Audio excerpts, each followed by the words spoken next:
Ya, assalamualaikum warahmatullahi wabarakatuh. Di konten yang ketiga, kan kemarin saya di konten yang kedua mau membawain mantan orang tolol. Ini saya samperin ke rumahnya, kebetulan rada deket. OTW cus sekalian main, sekalian silaturahmi. Lama nggak ketemu, lama nggak jumpa, teman lama. Langsung gercep, tetap pakai masker karena musimnya corona, biar ndak kena virusnya.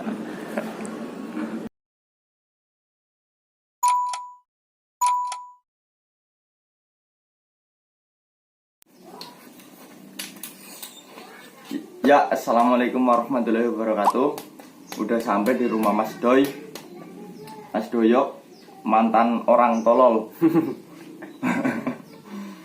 Yang pernah kritis berapa kali, Mas? Kalau kritisnya itu dulu pas lagi di rumah sakit Kebumen 1 minggu. 1 minggu. 1 minggu. Itu udah berapa kali? Itu gigitan 3 kali. Gigitan 3 kali. Yang ketiga? Yang ketiga itu yang terakhir di Pius Gombong. Di Pius Gombong. Alhamdulillah masih hidup ya, Mas? Alhamdulillah. Masih diberi keselamatan. Ya, buat yang suka ketololan, berhentilah. Karena nyawa itu diberikan, kehidupan itu diberikan 1 kali. Yang penting kita safety lah kalau memelihara ular-ular yang berbisa. Itu contohnya udah saya alami lah gara-gara kebodohan. Tuh dulu kayak gitu.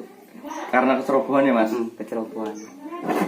Mungkin pesennya ada pesan-pesan buat teman-teman. Oh, yang baru-baru. Iya, dinasehatin atau gimana biar iya. nggak melakukan itu. Oke, ya.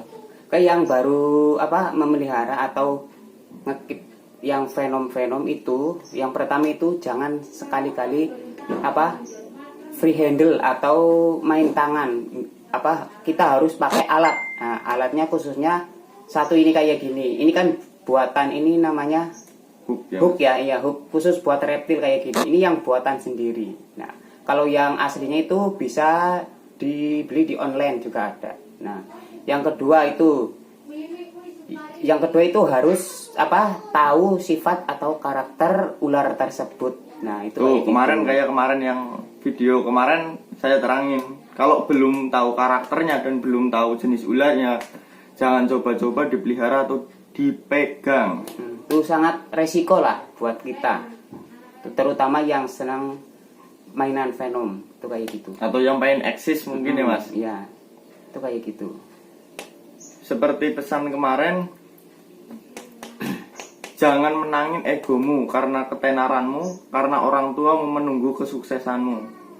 Udah menunggu kue tenar mergo kue nyekel free handle ngono. Wih. Ini mau diterangkan beberapa jenis perbedaan ular.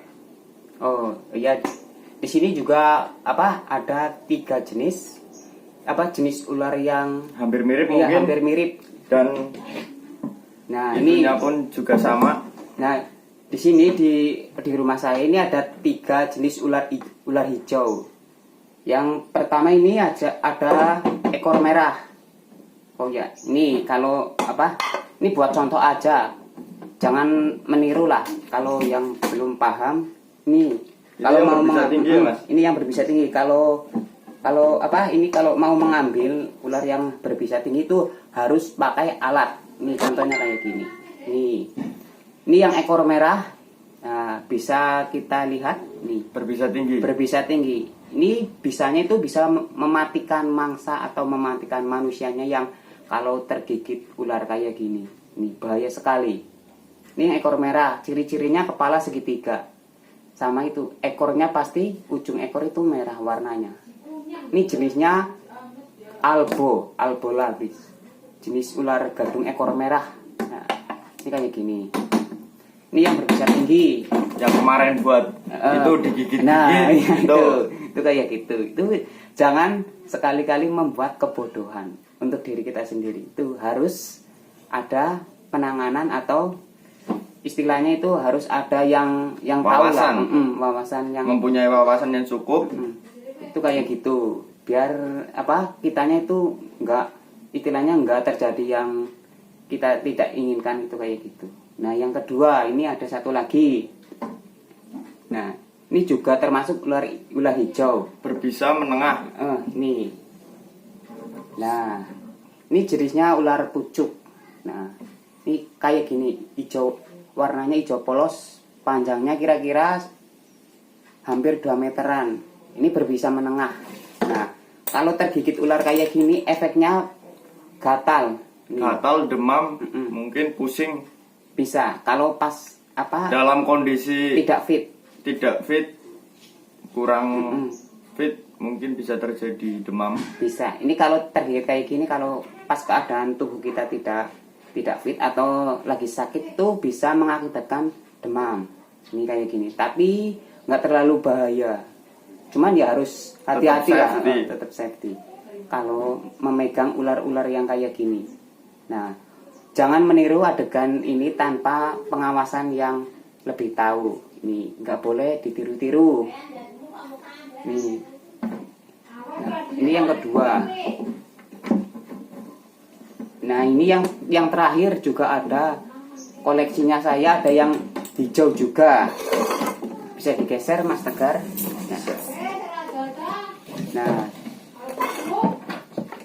Nah, ini yang terakhir. Ini yang tidak memiliki bisa sama sekali, tapi agresifnya itu ya tetap safety, karena kalau giginya masih tertinggal di dalam itu bisa mengakibatkan pembusukan. Sama kadang pembengkakan juga. Nih. Nah, ini yang tidak berbisa. Yang tidak berbisa, yang gadung ekornya itu silver atau abu-abu, ular gonyosoma. Nih. Ularnya kayak gini. Nah, cenderung agak lebih besar dan lebih agresif. Iya, karakternya lebih sangar, lebih beringas. Nih, ular kayak gini tidak mempunyai bisa. Cuman kalau tergigit itu efeknya itu bisa mengakibatkan pembengkakan karena bakteri dalam makanannya. Itu biasanya ular kayak gini kalau gigit tangan atau gigit mangsanya itu langsung dililit. Nah, ini kayak gini ularnya. Ini juga termasuk ular juga bahaya, cuman kan bahayanya itu nggak sama seperti ular yang ekor merah. Ini kayak gini.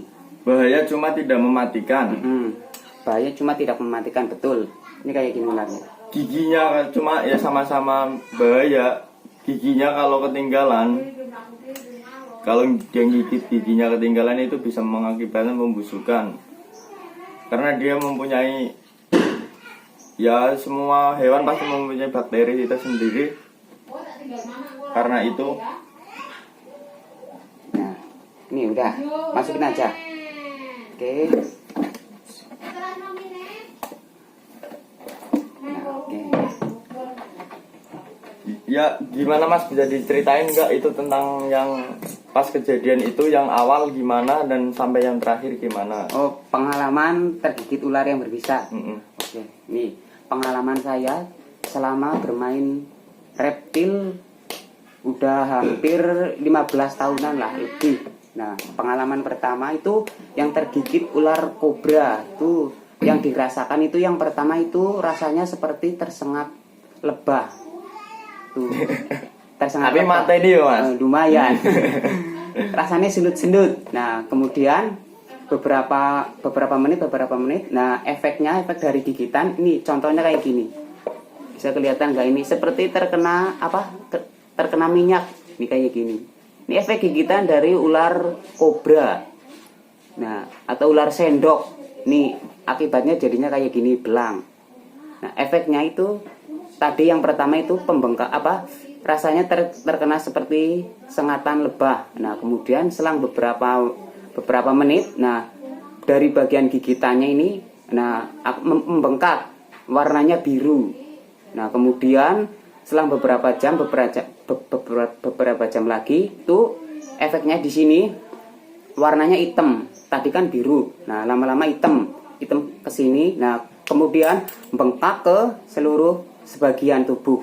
Nah, itu karena wawasan yang mungkin tidak salah penanganan akan selamat, tapi kalau salah penanganan sedikit itu akan mengakibatkan kematian, fatal, pasti fatal. itu kayak gitu. Itu dulu bodohnya saya itu kayak gitu.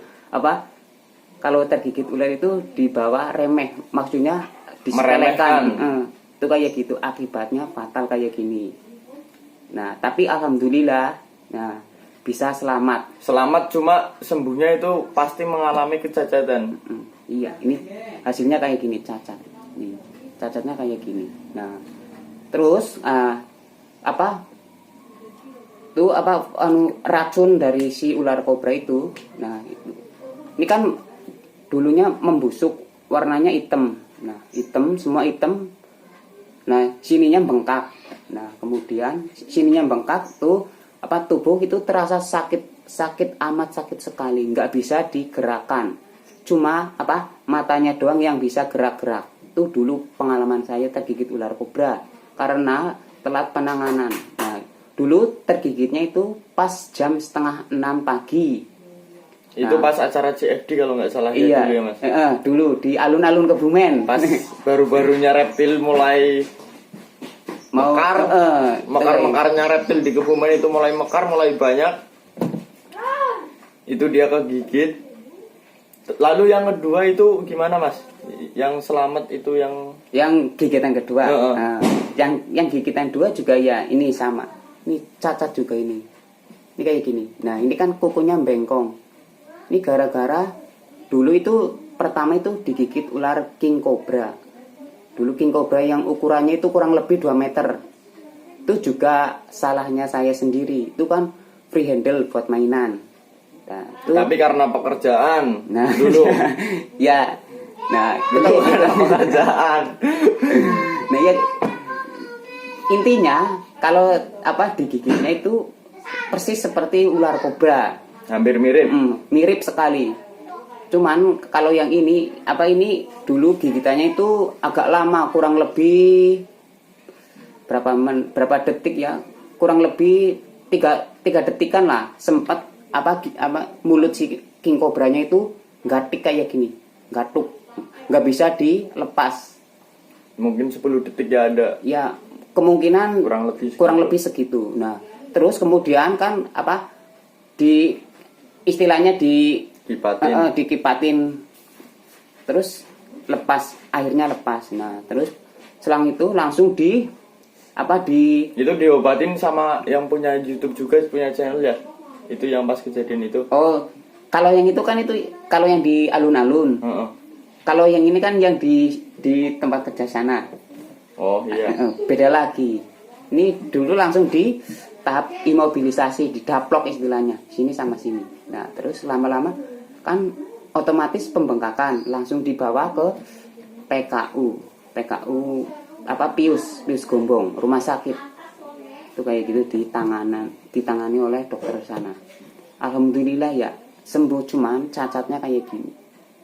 Nah yang paling tragis pengalaman digigit ular yang berbisa itu pas masa komanya itu gimana Mas? Itu yang menarik itu. Cerita yang menarik. Ya, ini sekedar info atau sekedar cerita, sekedar pengalaman saya dulu terkena gigit ular yang berbisa. Itu pengalaman yang paling sangat mengerikan seumur hidup. Iya, itu yang selamat tergigit ular itu kan anggap yang king cobra itu dulu komanya itu saya 4 hari. Nah selang 4 hari itu kan dua hari itu istilahnya saya raga saya pas lagi kritis itu istilahnya di alam apa ya istilahnya kalau di alam barzah. Iyalah istilahnya gitu ya. Nah itu yang paling mengerikan sekali. Nah dulu pas di alam sana, nah pengalaman saya itu istilahnya jalan-jalan nggak ada arah. Nah terus tapi tempatnya di sana istilahnya cerah, cuman cerahnya itu enggak seperti padang pasir mungkin Mas. Iya, cerahnya seperti padang pasir, cuman cahayanya itu enggak sama seperti cahaya matahari atau cahaya lampu. Warnanya ya terang, cuman terangnya kayak gimana? Terang api mungkin. Istilahnya terangnya terang amat lah seperti di TV-TV lah kayak gitulah intinya. Nah kemudian saya sedang jalan-jalan nggak ada arah terus. Nah pas ini yang sangat mengerikan, pas saya lagi jalan-jalan, nah ada sekelebat bayangan dari nampak jauh, warnanya hitam. Tadinya jauh, nah terus lama-lama mendekat. Nah jarak kurang lebih 1 meteran lah. Udah terlihat wujud seperti kalau di TV. Nah kalau di TV itu malaikat. Nah terus kemudian yang paling sangat mengerikan sekali itu istilahnya kalau di TV malaikat itu tongkatnya yang paling mengerikan. Tongkat panjang besar, terus ujung tongkatnya itu seperti celurit bulan sabit, warnanya putih mengkilap. Nah itu yang sangat paling mengerikan pengalaman karena tergigit ular. Nah kemudian saya itu istilahnya itu di kayak gini di awe-awe lah ya. Dipanggil suruh mendekat. Nah ya itu, tapi dalam hati saya itu nggak mau. Nah terus kemudian saya membalingkan badan.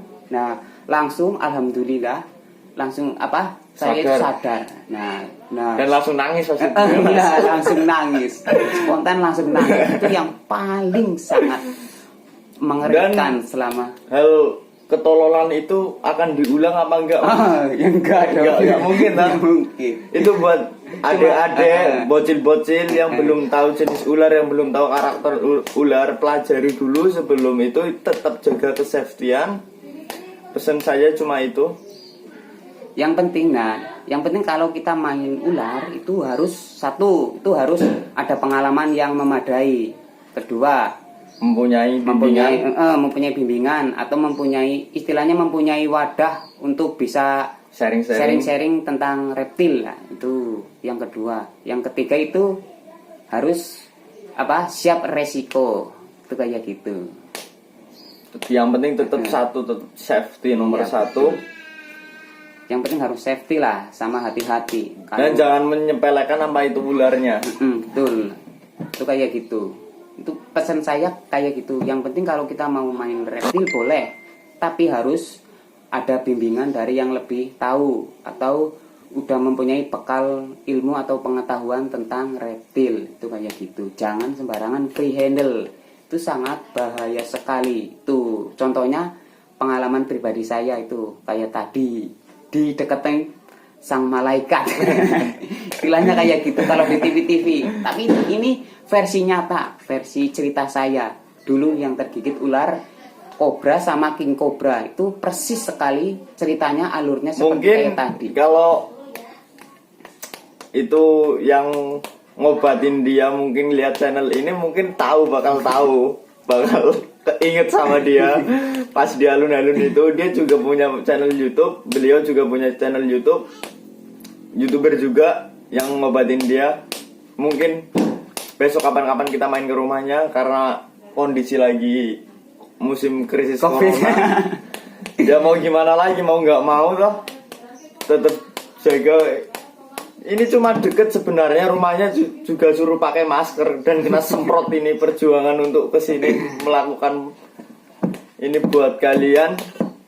Para itu subscribe terus. Dan pesan terakhirnya Mas. Oke, pesan terakhir dari saya. Nah, boleh kita istilahnya memelihara reptil.